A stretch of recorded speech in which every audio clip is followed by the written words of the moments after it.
Hi,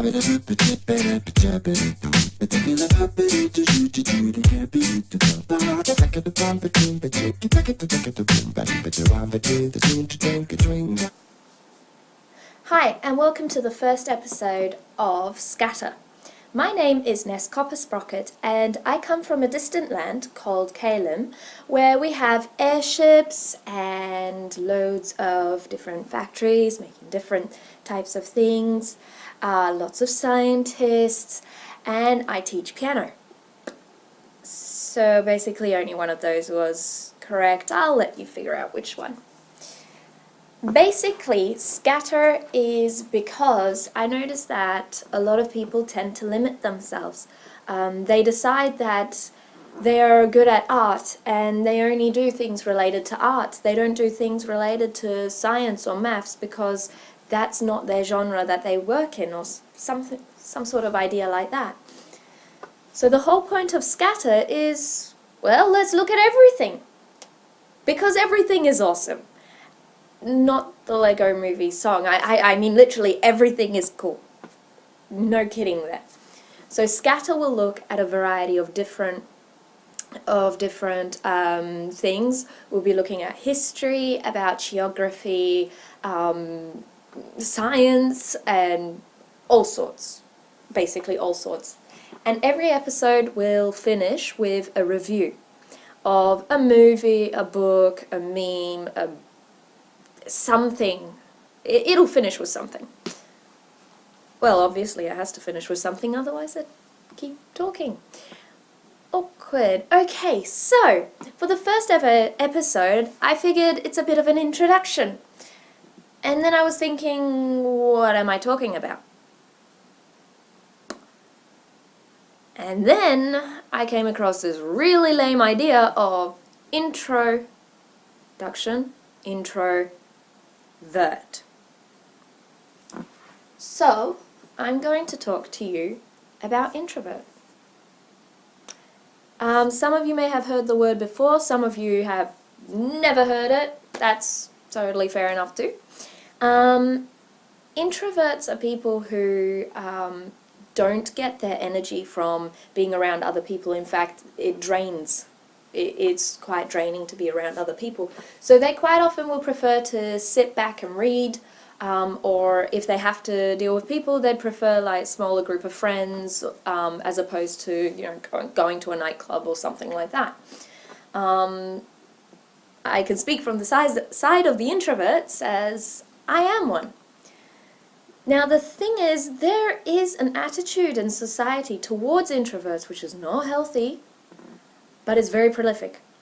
And I think that attitude could be best summarized by the following anecdote. And this happened to me in a conversation with a family member. Very supportive family member. And we were talking about different personality types, just as a general discussion thing. And I said, oh yeah, definitely in the personality types, I'm an introvert.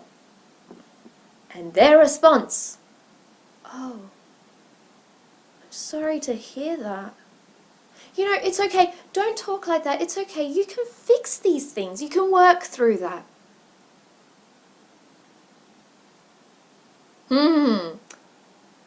Right. Okay, because it's like a disease or something, that I can just take a week off, sit in bed, have lemon and garlic and onion syrup and I'll be good, right? Okay, so I retaliated. Of course I did, I love arguing. I retaliated and I said, hang on, you know this one person we know who was like really extroverted and they were sick and they could not get better because they were constantly going out and hanging out with friends, and it was in the evening and they're still out with friends because they could not be by themselves at home to get better. And they got themselves seriously sick. Oh, but that was just their personality. I have a problem, they have a personality. it's very easy to feel amazingly offended. Like, people don't want you to have that personality. They're like, this isn't good, this is bad, it's terrible, fix it, change it, be better. Is it really detrimental to change your personality that severely? Well, the whole thing about introverts is it's got to do with how you deal with people. Do you get your energy from people, or are you drained by people? If you are drained by people and you're constantly trying to force yourself amongst them, that's not healthy, because you're just always exhausted. And I actually know the example of one person. They were quite heavily introverted, but they were always told that it's wrong, just like everybody tells introverts that it's wrong. And over time, they were always hanging out with these loud people and extroverts, and they were always with them. And the problem was that that affected this person in particular. They weren't comfortable with themselves anymore, but they actually started to see themselves as really horrible and really wrong. I must be a horrible person because I don't want to have this massive crowd around me. And because they were so convinced that they're wrong, it just got more and more insane and unhealthy. They couldn't even have a relationship with someone because, of course, they were attracted to someone who was also calm and settled down and whatever. But they was convinced that this person was wrong too. And they were convinced, no, you can't be like this. You have to be loud and outgoing and in your face and annoying. No, you don't. There was a really good talk done by Susan Cain. If you get the chance to look it up, it's brilliant. It's available on the TED website, and it's also, oops, yes. This one is my partner in crime. His name is Chino. Hello. Okay, sorry, the random tail moving past the screen there. Susan Cain, she wrote a great book, it's about the quiet revolution, that schools these days aren't aimed towards introverts. They are aimed specifically for extroverts. You have the classrooms now, as she pointed out, they try to put them in little pods of desks. So you're sitting at a desk and you're facing people from every angle. And teachers are getting more and more obsessed about doing group teamwork. They're all like, we have to do group teamwork, it's good for you, and stuff. And they're doing it more and more. I'm no longer in school myself, but towards the end of it there, they were really getting obsessed about this group teamwork. And that wasn't good. It was actually really difficult to deal with. It was exhausting, for starters, because suddenly there's all these people. And if you're an introvert, you are not the one who is the center of attention. If you're an introvert, you're usually on the outskirts, you're kind of on the side. I'm always laughing that I've got an invisibility shield, because seriously, your personality just doesn't allow you to be bombastic enough to compete with anyone else. I am currently talking to a laptop screen and I can't see you, so I could be as bombastic as I want. This is as loud as I get. Okay, the whole girly screamy thingy, I can't do that. I don't think I'm even capable of screaming. No, maybe. Haven't tried. But this is about as loud as I get. So I disappear in group teamwork, and it's really hard being an introvert when you're used to doing things on your own, you're used to thinking about things in your own head, and then you're in a team and they're not listening to you anyway, so it's giving you plenty of time to think of the perfect solution. And you're sitting there with this perfect solution, this little gem of thought you've come up with as an answer for the team group work, and nobody is even going to pay the slightest bit of attention. That was a waste of time. So schools aren't helping that, but schools actually make it worse. I said I'm an introvert, and in school I didn't want to have a massive group of friends. What would I do with them all? You know, I wanted 1 or 2 close friends and that's it. That's all I want.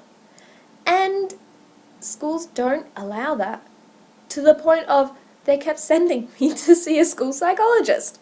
Because obviously there's something wrong with this girl if she doesn't want to have a bazillion trillion friends. Thank you. That's a great way to make someone feel like their personality's okay. This is not useful, it's not helpful. It doesn't mean introverts have to go stand in a corner and rot or mold. It doesn't mean that at all. And Susan Cain mentioned herself that she goes, if you have a leader who is an introvert, they could quite possibly do a much better job than the extrovert. The extrovert is there because they love people. They love dealing with people. People, people, people, people, people. The introvert is there because there's something that needs to be done. They have a job that they need to do. And they get that job done. The introvert could quite possibly do a better job because they're focused on the goal. Whereas the extrovert is focused on the people and, oh my gosh, they're surrounded by people and it's awesome and they completely forgot to do what they're supposed to do. Right. So introverts could quite possibly make great leaders, and it doesn't mean that they have to shy off all the time. I said I'm an introvert. I do actually teach piano.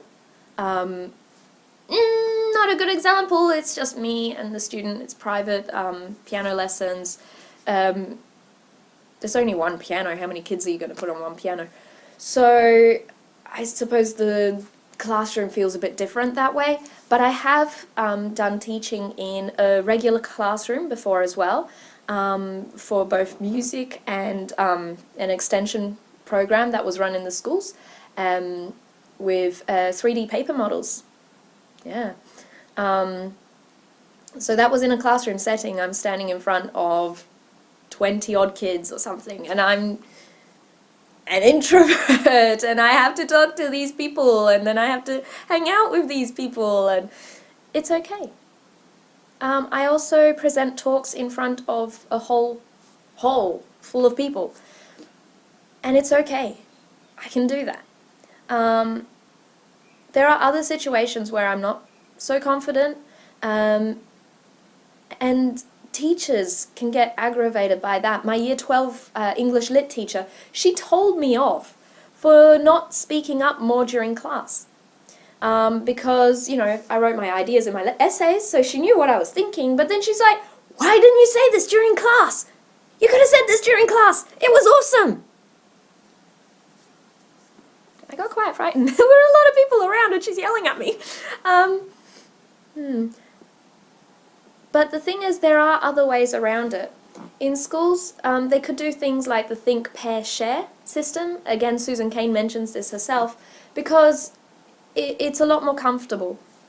Basically, with the think, the teacher raises a question, and then everybody thinks about the answer themselves. Pair, you turn to the person next to you. So for an introvert, that's not so daunting because it's just one person. And for the extrovert, it's like, yay, I get to talk to a people. This people. Yay. Okay. So it works for both. And they get to share their ideas and discuss it. Hey, I thought this. Hey, I thought that. Oh, that's interesting. I never would have considered it. And then is the share, when they share with the class. Now, that way the entire class gets the benefit of the thought, but at the same time, the introvert, it doesn't feel so daunting to say the idea out loud. Because my experience with the English Lit class was I didn't want to say anything out loud because I wasn't sure how the class would react. Like the teacher said, your thought was completely awesome, nobody else thought of it. I'm weird, that happens all the time.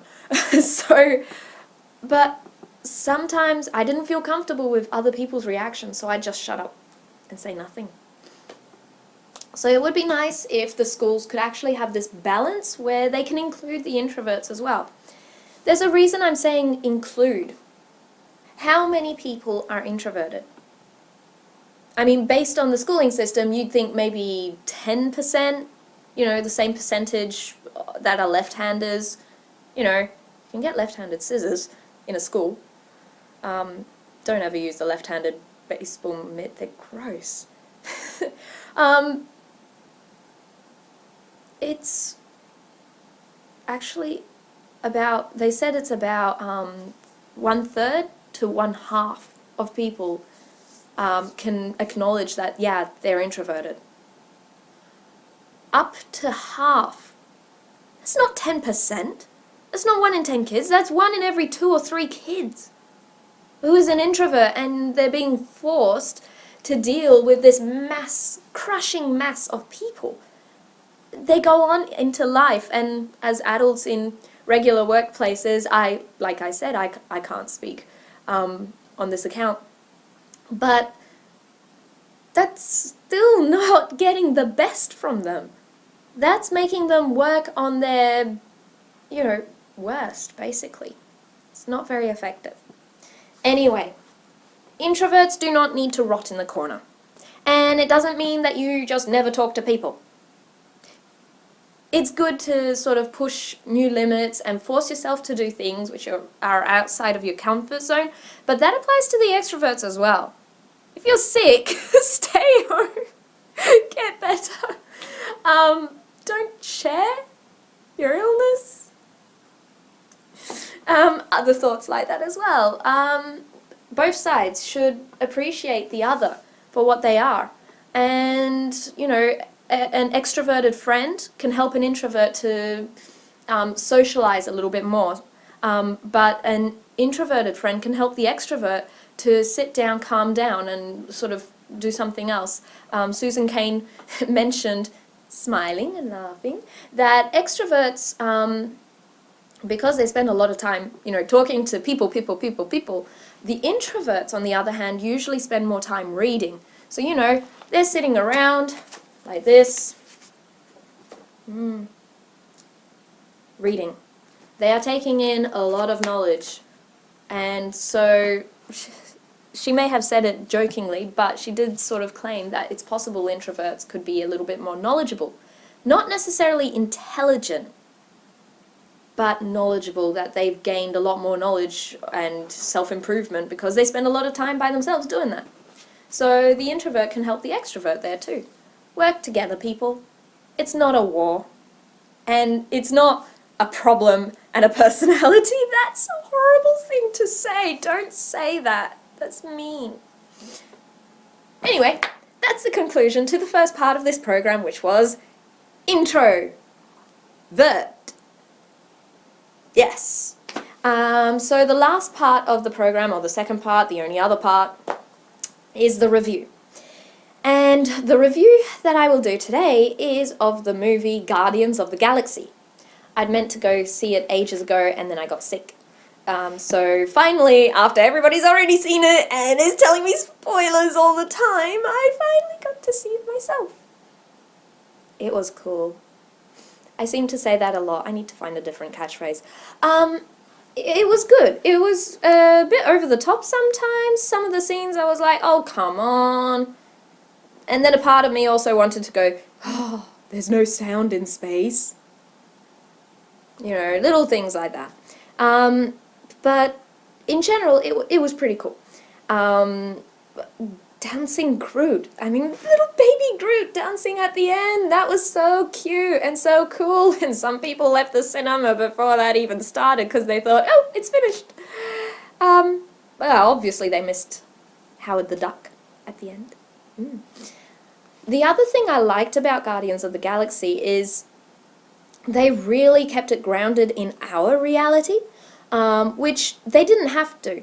I know you're probably thinking, well, yeah, duh, because Quill was from Earth and he still had his stuff. My thought when the collector's place blew up was, oh my gosh, but the ether's in there! What about the ether? What if the Dark Elves come back for it?